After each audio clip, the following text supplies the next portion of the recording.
Buonasera e ben ritrovati con il TG Flash di Neo Sicilia. Di seguito i titoli più importanti del pomeriggio. In apertura l'incontro tra i vertici dell'AST e la Regione. L'azienda siciliana Trasporti ha annunciato la disponibilità a procedere con la sospensione del bando per l'assunzione di 73 operatori, richiesta avanzata 2 giorni fa dalla Commissione Territorio e Mobilità dell'Assemblea regionale siciliana.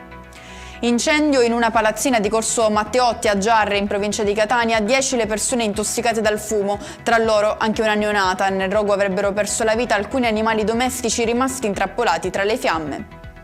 Colpisce il compagno di scuola con un martello. È successo a uno studente di 15 anni aggredito da un coetaneo all'interno di un istituto a Gela, in provincia di Caltanissetta, e poi trasportato in ospedale.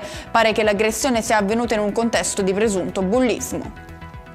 Decade la concessione demaniale marittima alla società Mondello Immobiliare Italo-Belga. Lo ha deciso la Regione ritenendo insufficienti le controdeduzioni presentate a seguito delle gravi violazioni. La società replica affermando di non aver ricevuto alcuna notifica formale del provvedimento.